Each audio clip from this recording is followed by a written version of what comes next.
লালাবাবু কথাটা শোনা মাত্র আর দেরি করলেন না, ফিরে এলেন জমিদারি বাড়িতে। মন মানছে না, একটাই মনে প্রশ্ন, আমারও তো সময় হয়ে গেছে, আগুন আমাকেও বুঝে দিতে হবে। সন্ধ্যা থেকে রাতে পরিণত হলো, খবর এলো জমিদার বাবুর সেবার প্রস্তুতি চলছে, প্রস্তুত হয়ে গেছে, আপনি আসুন, আজ আমি সেবা করব না, তোমরা যাও, আমি একটু একা ছেড়ে দাও। দেখতে দেখতে রাত বাড়তে শুরু করলো। জমিদারির সমস্ত বাড়ি ঘুমিয়ে গেলেও, সবাই নিদ্রার কোলে ঢলে পড়লেও নিদ্রা এলো না লালাবাবুর নয়নে। সারা রাত নিজেকে সান্ত্বনা দিতে দিতে কেটে গেল। মধ্যরাত যেই না এসেছে, আর নয়। কেউ যেন পাশ থেকে ডেকে বলল, লালা এখনো কি ভাবছিস, এখনো কোন আশায় এই বিষয় বাসনা আঁকড়ে পড়ে আছিস? আগুন দে, সময় হয়ে গেছে, ডাক এসে গেছে, বৃন্দাবনে চলে যা, গোবিন্দ তোর সেবার জন্য অপেক্ষা করছে। তাই আমারও ডাক এসে গেছে? না না না না, আর দেরি করা চলবে না, সিদ্ধান্তে স্থির, আগুন আমি আজই দেব। জমিদারি বেশ পরিত্যাগ করে গেরুয়া বসন পরিধান করে, কিন্তু ছেড়ে চলে যাওয়ার আগে কাউকে বলে যাব না আমি গোবিন্দ সেবায় যাব, কারো অনুমতি নেব না।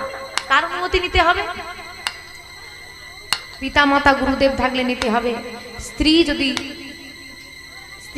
স্ত্রী হয়, অনুমতি নেওয়া চলবে, ও স্ত্রী করে আপনাকে সোজা করে দেবে। স্ত্রী যদি সহধর্মিণী হয় তাহলে একবার অনুমতি নিতে পারো, বুঝলে? কিন্তু কাত্যায়নী দেবী তো বুঝবে না, জমিদারির কেউই ভাবভক্তি বুঝবে না, বুঝবে একজনই। কে বলো দেখি? যার মতিটা ভালো, সুমতি। সুমতি আমার চেতনা ফিরিয়েছে, তাই তাকে জানিয়ে যাই। মধ্যরাত্রে সুমতির কাছে এসে সুমতিকে ঘুম থেকে জাগিয়ে লালাবাবু বলে উঠে, কাশিরে মা, তুই আমায় বিদায় দে, আর কাউকে বলবে না, আর কাউকে জানালে হবে না। কোথায় যাবে বাবা? আমি বৃন্দাবনে যাব কৃষ্ণ দর্শনে। সত্যি বলছো বাবা? হ্যাঁ রে মা। আচ্ছা,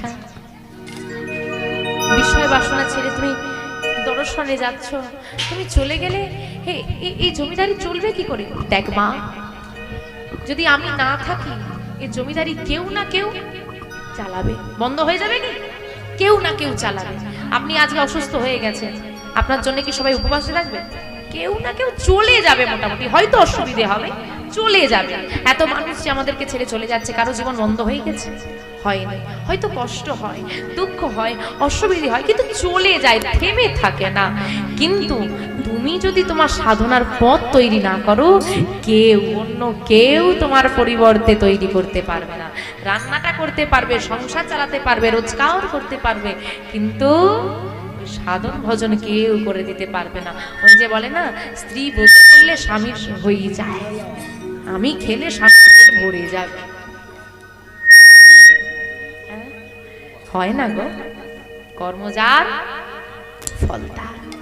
তাই বাবা সাবধানে যেও, আর তোমার ওই বৃন্দাবনের মাধবকে বলে দিও, এই অধমাকে যেন একটু কৃপা করে দেয়। আশিরে মা। সুমতির থেকে বিদায় নিয়ে চলে যাচ্ছে বৃন্দাবনের পথে। মধ্যরাত্রেই আমার লালাবাবু, মধ্যরাত হয়ে গেছে, একদম সেই সময়। আর আমরা তো রয়েছি, কি গো, যাবে না থাকবে? যাবে, যেতে পারবে তো? কেউ যেতে যেতে আবার রাস্তায় ঘুমিয়ে পড়বে না তো? হরিবল হরিবল, চল সবাই মিলে উলুধ্বনি হরিধ্বনি করতে করতে সবাই মিলে যাবো আমরা বৃন্দাবনের পথে। গোঠের উলুধ্বনি উলুধ্বনি উলুধ্বনি বলে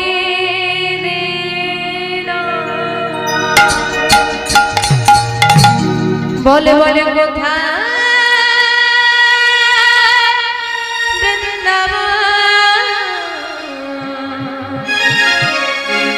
কোথায় সমকুণ্ড রাধা কুণ্ড। আর কি আছে? গিরি গোবরে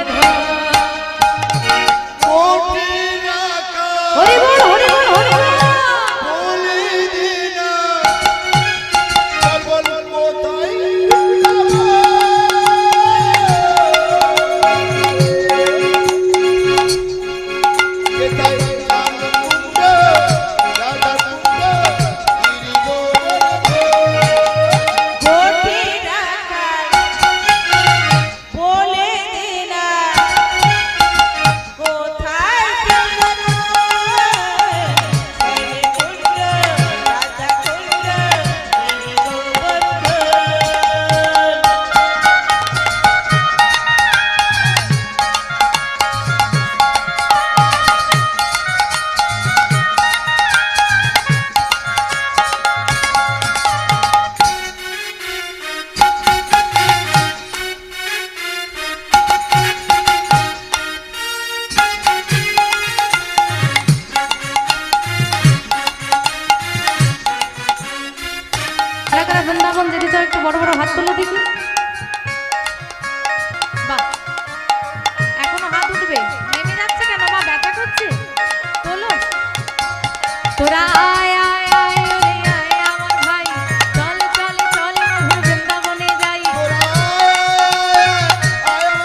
जय जय वृंदावन धाम की, जय जय बंक बिहारी लाल की, जय जय श्रीमती राधा रानी की। সবাই এসেছো? বাহ বাহ বাহ। দেখো কাকে খুঁজতে এলাম? নানাবাবু কৃষ্ণকে খুঁজতে আসছে, আমরা তো এলাম কৃষ্ণকে খুঁজতে। হ্যাঁ গো, কাউকে খুঁজতে হলে কি করতে হয় গো? ফোন করতে হবে। ফোন করতে হবে? তাহলে কি করতে হবে গো? জয় দিতে হবে। সাধারণ ভাবে ভাবো না, এত কঠিন ভাবে ভাবছো কেন? ধরো তোমার ছেলে খেলা করতে করতে এদিক ওদিক চলে গেছে, তাকে তুমি খুঁজছো, তুমি কি করো? ডাকতে হবে। সাধারণ ভাবে ভাবো, অত কষ্ট করে ভাবার দরকার নেই। হ্যাঁ, তো ডাকতে হবে, নাম ধরে ডাকি আমরা, এই বাবু কোথায় গেলি? আমি বলেছি কাউকে খুঁজতে হলে কি করতে হয়? ডাকতে হয়। তা বৃন্দাবনে চলে এসেছি, গোবিন্দকে পেতে হলে কি করতে হবে গো? ডাকতে হবে। তা বৃন্দাবনে এসে গেছি, কৃষ্ণকে খুঁজে পেতে হলে এবার কৃষ্ণ বলে ডাকতে হবে।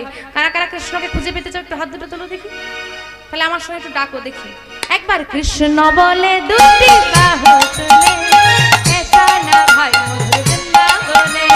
একবার কৃষ্ণ বলে দুটি বাহু তুলে, এসো না ভাই বৃন্দাবনে। একবার কৃষ্ণ বলে দুটি বাহু তুলে, এসো না ভাই বৃন্দাবনে। একবার কৃষ্ণ বলে দুটি বাহু তুলে, এসো না ভাই বৃন্দাবনে। মনের জ্বালা দূরে যাবে, কৃষ্ণ প্রেম উদয় হবে। মনের জ্বালা দূরে যাবে, কৃষ্ণ প্রেম উদয় হবে। মনের জ্বালা দূরে যাবে, কৃষ্ণ প্রেম উদয় হবে। মনের জ্বালা দূরে যাবে, কৃষ্ণ প্রেম উদয় হবে। তাই আয়, তাই আয়, তাই আয়, আয়, আয়, আয়, আমার ভাই।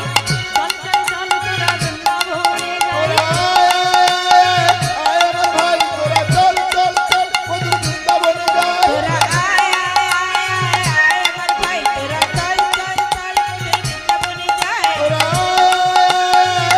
আমার ভাই, তোরা চল চল চল মধুর বৃন্দাবনে যাই। একবার কৃষ্ণ বলে দুটি বাহু তুলে, এসো না ভাই বৃন্দাবনে। তাই গো হরি বল, হরি বল। এসো না ভাই বৃন্দাবনে। এসো না ভাই বৃন্দাবনে। এসো না ভাই বৃন্দাবনে। এসো না ভাই বৃন্দাবনে। এসো না ভাই। বৃন্দাবনে। ওমা, বৃন্দাবনে এসে উপস্থিত হয়েছেন লালা বাবু। তো লালা বাবু বৃন্দাবনে এসেছেন। এখন দেখুন বাবা, এখন বৃন্দাবনে গেলে আপনি গাড়ি পেয়ে যাবেন, যে জায়গায় যেতে চান সেই জায়গার উদ্দেশ্যে। আবার থাকার জন্য ধর্মশালা আছে, সেখানে গিয়ে আপনি উঠতে পারবেন আপনার পছন্দ মতো জায়গায়। কিন্তু তখনকার দিনে এসব সুযোগ সুবিধা কোথায়? না ছিল এত মঠ মন্দির, না এত ভক্তদের আবাসস্থল, না এত ধর্মশালা, না এত লোকজন, চারিদিকে জঙ্গল, গুটি কয়েক মন্দির দেখা যাচ্ছে, ভক্তদের একটু একটা আবাসস্থল। কিন্তু লালাবাবু সেখানের আদব কায়দা, এখানে আমরা যেমন ভাবে থাকি, নিশ্চয়ই সেখানে গিয়ে সেই আদব কায়দায় থাকলে হবে না, তাদের মতো করে থাকতে হবে, তাদের নিয়ম নিশ্চয়ই আলাদা। তো সেইখানের নিয়ম কানুন, কোথায় থাকবে, কি করবে, কি করলে গোবিন্দের দর্শন পাওয়া যায়, তিনি কিছুই জানেন না। তিনি একদম নতুন, তিনি গিয়ে পৌঁছে গেছেন বৃন্দাবন। এদিকে এতদূর পথ এসে তার শরীরটাও যেন আর বইছে না, ক্লান্তি ঘিরে এসেছে। তাই লালাবাবু কি করলেন? গোবিন্দকুণ্ডের তীরে একটি বৃক্ষতলে বসে পড়েছেন, ক্লান্ত হয়ে বসে তিনি বিশ্রাম নিচ্ছেন। এমন সময় কয়েকজন ব্রজবাসী মা, মানে মেয়েদের কণ্ঠস্বর শোনা গিয়েছে। তো মা, আপনারা সবাই জানেন যে মেয়েরা যেখানে, বাবারা লক্ষ্য করবেন, দুজনের জায়গায় তিনজন হয়ে গেছে, তাদেরকে চুপ রাখানো খুব মুশকিল। হরিবাসরে মায়েরা যে দিকটায় বসে সেই দিকটাই ঘুরে অন্তত খুব কম করে হলেও 5 বার তো বলতে হবে, মা একটু আস। দেখতেই তো পাচ্ছেন, পাশেও বলে বলে মুখ ব্যথা হয়ে গেল। এটা হয়, কিছু করার নেই। আর মেয়েদের কণ্ঠস্বরটা এমনিতেই একটু জোরে হয়, ওরা আস্তে কথা কম। দিদি তোমাকে কথাটা বললাম, তুমি যেন আবার কাউকে বলে দিও না। বলে দিয়েছে, সে নিজে বলে দিয়েছে, তুমি যেন কাউকে বলো না। সে আবার আরেকজনকে বলবে, বল দেখো বাবু তোমাকে বিশ্বাস করে বললাম, তুমি যেন আবার কাউকে বলে দিও না। দুজন ওখানেই হয়ে গেল। আবার সে গিয়ে আরেকজনকে বলবে, আবার সঙ্গে বলে দিবে, দেখো বাবু তোমাকে বললাম, তুমি যেন আর কাউকে বলো না। এই করতে করতে সারা গ্রাম হয়ে যায়। তবু এ তাকে বলে তুমি বলো না, সে তাকে বলে তুমি বলো, সবাই জানে। এই হচ্ছে মেয়েদের গ্রাম। কিন্তু বৃন্দাবনটা এর ব্যতীত। সেখানে ব্রজবাসী মায়েদের কণ্ঠস্বর শোনা গেল। লালাবাবু চিন্তা করলেন, এই সময় মধ্যাহ্নকাল, মাথার উপর প্রচন্ড রোদ, চারিদিকে জঙ্গল, কাউকে কোথাও দেখতে পাচ্ছি না, কিন্তু এটা নারীদের খুব জোরালো কণ্ঠস্বর কানে আসছে। দেখি তো ব্যাপারটা কি। তাই তিনি এদিক ওদিক ঘুরে দেখতে লাগলেন। দেখলেন ও মা, সুন্দর করে সেজে ব্রজবাসী মায়েরা কোথায় যেন সারিবদ্ধ হয়ে হাঁটছে, হেঁটে চলে যাচ্ছে। বৃন্দাবনে হাঁটার নিয়মটা হচ্ছে সারিবদ্ধ হয়ে যেতে হবে। মানে এখানকার আমরা যারা যাই সবাই পাশাপাশি যাই, গল্প করতে করতে ওখানে লাইন ধরে সারিবদ্ধ হয়ে যেতে হবে। ওটা হচ্ছে হাঁটার নিয়ম, হাঁটলেও নিয়ম মানতে হবে। তো সারিবদ্ধ হয়ে তারা চলেছে। ভাবেন দেখুন, সব মায়েরা যদি সুন্দর করে সেটা সারিবদ্ধ হয়ে যায়, কতক্ষণ দেখতে লাগে না। তো লালাবাবু দাঁড়িয়ে দাঁড়িয়ে দেখছেন, দেখি কোথায় যাই। যখন লালাবাবুর কাছ দিয়ে যাচ্ছে, লালাবাবু পথটা ঘিরে ধরেছে, দাঁড়াও দাঁড়াও দাঁড়াও, ও মা তোমরা কোথায় যাচ্ছ? আমরা আমরা যাচ্ছি বঙ্কবিহারীর মন্দির। আগো বঙ্কবিহারীকে, বঙ্কবিহারীকে গো, বাঁকে বিহারীকে, বাঁকে বিহারী। আমরা বলি বাঁকে বিহারী, ওখানে বলে বঙ্কবিহারী। তা বা কে গো বাঁকে বিহারীকে? কৃষ্ণ, তাই তো? বৃন্দাবনে কৃষ্ণ অধিষ্ঠিত রয়েছেন বাঁকে বিহারী রূপে। আমরা তো বাঁকে বিহারী দর্শনে যাচ্ছি। যেই না বলেছে বাঁকে বিহারীটাকে, মাথায় হাত ব্রজবাসীর। কে রে? বৃন্দাবনে চলে এসেছে, আর এসে বলছে বাঁকে বিহারীকে। বাঁকে বিহারী হলো বৃন্দাবনের কৃষ্ণ। তুমি কি নতুন বৃন্দাবনে? আগে হ্যাঁ আমি এই আজকে এসেছি, তাই বুঝতে পারি, দেখেই বোঝা যাচ্ছে। তা সরো, আমাদেরকে যেতে দাও। আচ্ছা মা, তোমরা যে কৃষ্ণ দর্শনে যাচ্ছ, আমাকে কি নিয়ে যাবে? আমি তো দর্শনের জন্য এসেছি, তুমি কি আমাদের সঙ্গে যেতে চাও? হ্যাঁ, বলার কি আছে? এই যে শাড়ি আছে, শাড়ির পেছনে গিয়ে দাঁড়াও, একদম শেষে। আমরা যেমন ভাবে যাব, যা বলতে বলতে যাব, তোমাদেরকেও তাই বলতে বলতে তেমন ভাবে যেতে হবে। আচ্ছা মা, ঠিক আছে ঠিক আছে। লালাবাবু সবার পেছনে গিয়ে দাঁড়িয়ে পড়লেন। আর সখীরা বলছে, কিরে দাঁড়িয়ে পড়লি কেন? সই, চল চল চল। ব্রজবাসী মায়েরা আবার তারা বৃন্দাবনে ওই বঙ্কবিহারীর উদ্দেশ্যে রওনা দিয়েছে। হ্যাঁ গো মা, বৃন্দাবনের বল কি গো? বৃন্দাবনের বল কি? বাকি সবার কি মুখ নেই, কথা বলতে পারো না? বৃন্দাবনের বল কি? তো বৃন্দাবনে এসেছো তো, কি বলতে হবে? বলবে তো? চলো আমরাও যাবো রাধে রাধে বলতে বলতে। রাধে রাধে রাধে রাধে রাধে রাধে বল, রাধে রাধে রাধে রাধে রাধে রাধে হরি বল, হরি বল।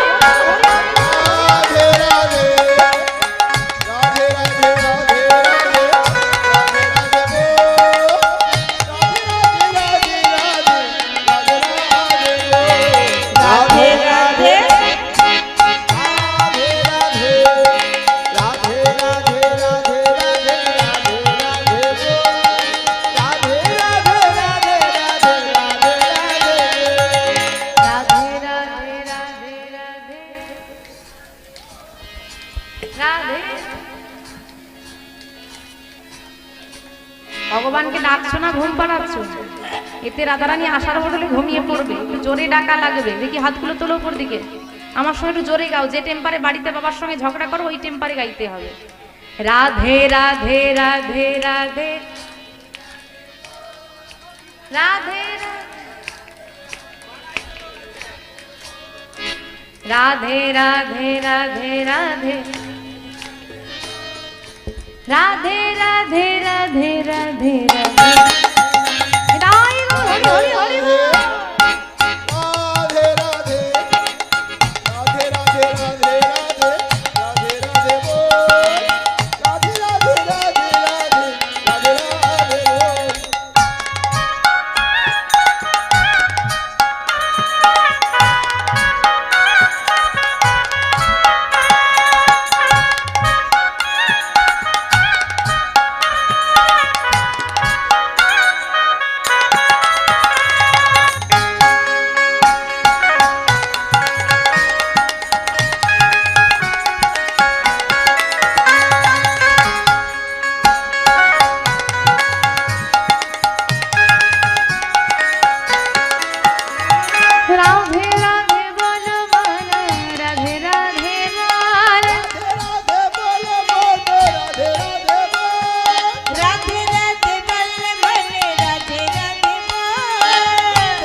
মাকে বিহারীর মন্দিরে এসে উপস্থিত হলেন সবাই। মাকে বিহারীর আপনারা সবাই জানেন ঝাঁপি দর্শন বা পলক দর্শন, সেই পর্দা যায় চলে আসে। তো সবার তো দর্শনের সৌভাগ্য হয় না, সৌভাগ্য হলেই তবে দর্শন হয়। সেই পর্দা আজকে লালাবাবুর সৌভাগ্য খুলে গেল, লালাবাবু দর্শন করলেন। আজ প্রথম দিনেই তার মাকে বিহারী দর্শন হয়ে গেল। প্রণাম করলেন, মধ্যাহ্নকাল ভোগ লেগেছে, সেই প্রসাদ পেলেন। প্রসাদ নিয়ে তিনি গোবিন্দকুণ্ডের তীরে আবার ফিরে এলেন, কারণ তার যাওয়ার কোনো আস্থানা নেই। তাই গোবিন্দকুণ্ডের তীরটা তার ভালো লেগেছে, সেইখানে ফিরে এসে সেই বৃক্ষতলে বসেছেন। প্রসাদরা সেবা করে গোবিন্দকুণ্ডের জল পান করে ক্লান্ত লালাবাবু ঘুমিয়ে পড়লেন। এমন সময় একজন বৈষ্ণব, একজন সাধু লালাবাবুর সম্মুখে এসে দাঁড়ালেন। কাঁধে হাতটা যেই না রেখেছে লালাবাবু চমকে উঠলেন। কে? দেখলেন একজন বৈষ্ণব সাধু দাঁড়িয়ে আছেন। তিনি তাকে প্রণাম করলেন। লালাবাবু সাধুকে যেই না প্রণাম করলেন, তিনি জিজ্ঞেস করলেন, কে তুমি, কোথা থেকে এসেছো, কেন এসেছো, ইত্যাদি ইত্যাদি। লালাবাবু তার আসার কারণ, কোথা থেকে আসছে এবং সে কি, সে সমস্ত বিষয় তিনি তাকে খুলে বললেন। সাধু হেসে বললেন, দেখো বাবা, তুমি জমিদার হয়ে বলছো কৃষ্ণ দর্শনে এসেছি, কথাটা ঠিক মানতে পারলাম না বাবা। কেন? জমিদারদের কৃষ্ণ দর্শন কি হয়? কেন হতে পারে না? আসলে বাবা, জমিদার তো অনেক গুরু দায়িত্ব আছে তোমাদের। সারাদিন বিষয় আশয় ব্যবসা বাণিজ্য নিয়ে তোমরা এত ব্যস্ত থাকো যে ভজন সাধনের সময় কই যে কৃষ্ণ দর্শন হবে? তাকে না ডাকলে তো পাওয়া যায় না গো। এই জন্যই তো বাবা আমি জমিদারি চিরতরে ছেড়ে দিয়ে তবে এসেছি। তুমি চিরতরের জন্য বৃন্দাবনে এসেছো? হ্যাঁ বাবা। বাবা, জানো বাবা, শুনে ভালো লাগলো। বিষয় আশয়ের প্রতি আসক্তি সবার জন্মে, তবে বহু জন্মের থাকিলে সৌভাগ্য বিষয় ছাড়িয়া হয় বৈরাগ্য। আমার বৈরাগ্য হয়েছে, এতে আমি শুনে খুশি হলাম। কিন্তু বাবা, জমিদার যেহেতু তুমি, সেহেতু তুমি আরামায়েশে মানুষ হয়েছ। আগে হ্যাঁ, অভাব তুমি জানো না, আগে না। তোমাকে বলে রাখি, শোনো, কৃষ্ণ দর্শন পেতে হলে কিন্তু অনেক কষ্ট, আঘাত তোমাকে সহ্য করতে হবে। তুমি কি পারবে? আমি পারবো, আমি কৃষ্ণ দর্শন করার জন্য যা করতে হয় করবো, আমি পারবো। বেশ, তা যখন পারবে তাহলে একটা প্রশ্ন করে উত্তর দাও। তোমার কি গুরু দীক্ষা গুরু শিক্ষাটা হয়ে গেছে? হ্যাঁ গো, গুরু দীক্ষা গুরু শিক্ষা না হলে গোবিন্দের কৃপা হবে না। গুরু ছাড়ি যেজন গোবিন্দ ভজে তাই কৃষ্ণ নাহি মজে। গুরু দীক্ষাটা তো আগে লাগবে। তো গুরু দীক্ষা হয়নি বাবা। গুরু দীক্ষা না হলে তো গোবিন্দ দর্শন হয় না বাবা। যেই না বলেছে গুরু দীক্ষা না হলে গোবিন্দ দর্শন হয় না, লালাবাবু চিন্তা করলেন আমার গুরু দীক্ষা হয়নি, বৃন্দাবনে চলে এসেছি। এখন কাকে খুঁজবো, কে দীক্ষা দেন?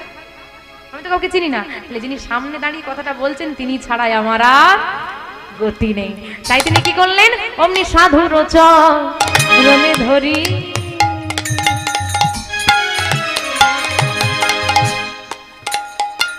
আজ কহে লালা কৃপা করি,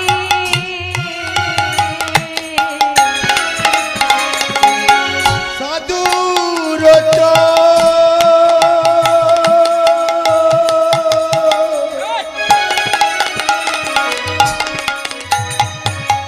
চরণে ধরি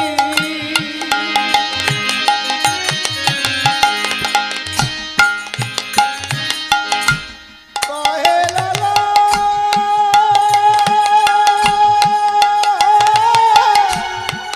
কৃপা করি,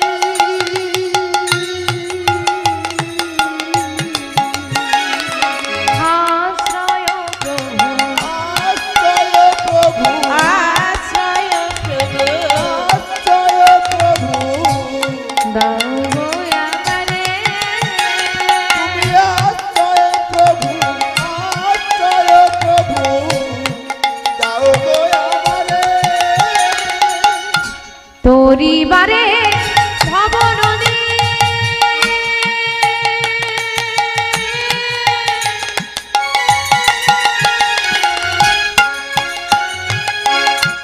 কৃপা করে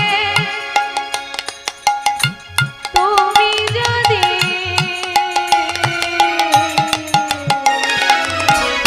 আরে ছাড়ো ছাড়ো ছাড়ো ছাড়ো,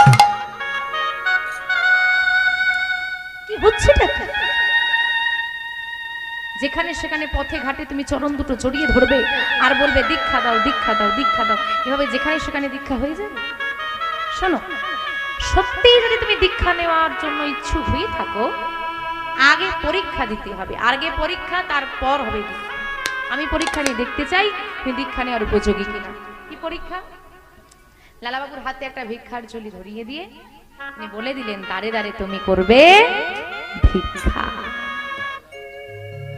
ওমা, যে জমিদার দুহাত ভরিয়ে দান করেছি একদিন, তার হাতে আজ ভিক্ষার ঝুলি। ভিক্ষার ঝুলিটা দেখেই চোখে জল এসে গেল লালা। জমিদার কিনা, ভিখারি হতে সবাই পারে না, কিন্তু মনে রাখবে চিরদিন কাহারও সমান নাহি যায়। আজকে যেজন রাজাধিরাজ, কাল সে ভিক্ষা চায়। তোমার সময় খুব ভালো যাচ্ছে, কোনো সমস্যা নেই,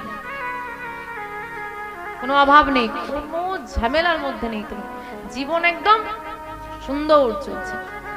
এই সময়টাকে নিয়ে কখনোই অহংকার করো না। মনে রাখবে দিন শেষে কিন্তু রাত আসে। আর তোমার সময় খুব খারাপ যাচ্ছে, আর পারছো না ধৈর্য রাখতে, খুব কষ্ট, খুব সমস্যা, নানান দিক থেকে জড়িয়ে পড়েছো, এখান থেকে তুমি মুক্তি পাচ্ছ না, কি করবে খুঁজে পাচ্ছ না। ধৈর্য রাখো, রাতের শেষে ভোর একদিন হবে। সুখ দুঃখ চক্রাকারে ঘুরছে, সবটাই আমাদেরকে মেনে নিতে হবে। তুমি যদি ভাবো আমার জীবনটা একদম পারফেক্ট হবে না, তো কোনোদিনই হবে না। দুটো মানুষ এই দুনিয়ায়, দুটো মানুষ ভীষণ দুঃখী। কে কে? যে সবার কাছে ভালো হতে চায়, সবার কাছে ভালো হতে চায়, আর দ্বিতীয় যে সব সময় ভালো থাকতে চায়। দুঃখী না? আমি যদি সবার কাছে ভালো হতে চাই, আমার ভালো থাকাটাই হবে না। সবার মনের মতো হতে গিয়ে এ একরকম বলবে, ও আর একরকম বলবে। তাই তুমি সৎ, তুমি ভালো, যে বোঝার বুঝলো, আর গোবিন্দকে বুঝিয়ে রাখো, সে বুঝলেই হবে। সবার কাছে ভালো হতে যেও না। আরে ভগবান কি সবার কাছে ভালো হতে পেরেছে? তুমি আমি তো সাধারণ মানুষ। আর দ্বিতীয়, যে সব সময় ভালো থাকতে চায়, তাই তো, সব সময় সুখ চায়, এটাও সে বড় দুঃখী, কারণ সব সময় কারো জীবনে সুখ থাকে না। ভগবান শ্রী রামচন্দ্র যদি রাজাধিরাজ হয়ে 14 বছরের বনবাস নিতে হয়, সে কি পাল্টাতে পারতো না চাইলে? ভগবান শ্রীকৃষ্ণ বৃন্দাবনকে এত ভালোবেসে, রাধারানীকে এত ভালোবাসার পর যদি সবাইকে ছেড়ে থেকে দ্বারকাধীশ্বর হতে হয়, সেও যদি তার ভালোবাসার মানুষগুলোর কাছে থাকতে না পারে, সে কি চাইলে পাল্টাতে পারতো না? গৌর হরি ভগবান হয়ে নাম প্রচার করতে যদি তাকে মার খেতে হয়, অপমান সহ্য করতে হয়, তুমি আমি সাধারণ মানুষ। তাই ভগবানের জীবন যখন পারফেক্ট হতে পারেনি, তিনি করেননি, তো তোমারও জীবন পারফেক্ট হবে না। মনে রাখবে, দুঃখ আছে বলেই আমরা সুখের কদর করি। জগাই মাথায় ছিল বলেই আমরা গৌর হরিকে দয়ালু বলে জেনেছি। খারাপ আছে বলেই মানুষ ভালোর সন্ধান করে। লালাবাবুর চোখে যেই না জল এলো, বুঝে নিলেন গুরুদেব ধরার আগেই জল এসে গেছে। বলেছিলাম না তুমি পারবে না? থাক লালা। না গুরুদেব, আমি পারবো, যত কষ্টই হোক আমি পারবো, আমি পারবো। গুরুদেব পারবে? তাহলে ধরো। আরে ধরো ধরো লালা, ভিক্ষার ঝুলি কাঁধে ঘুরে এসো দারে দারে, ঘুরে এসো দারে দারে।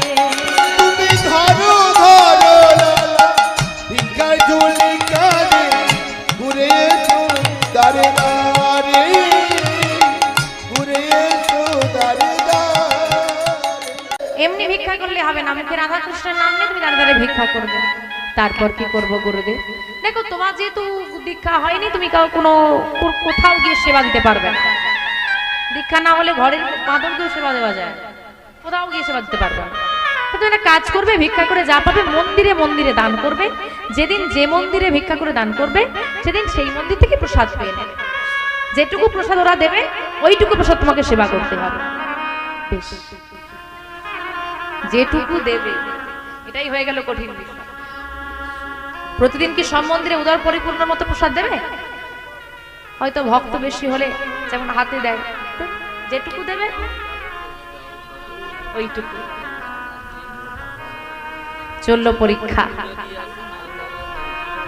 জমিদারের সুঠাম দেহ, সেবা ঠিক মতো হয়নি, কি হবে? রুগ্ন হয়ে গেল, চুল দাড়িতে মুখ ভরে গেল, গৌর বর্ণ রোদে ঘুরে ঘুরে হলো তামাটে বর্ণ, সারা গায়ে নোংরা জমেছে, পোশাক ছিঁড়ে গেছে। সে জমিদার লালাকে দেখলে আর চেনাই যায় না, কত বছর কেটে গেল। এদিকে লালা বাবুর পুত্র না, কি নাম বলেছিলাম, নারায়ণ, বড় হয়ে গেছে। বাবা কোথায়? এইবার সে তার পিতার খোঁজ করছে। একমাত্র কে জানে জমিদারি বাড়িতে? সুমতি।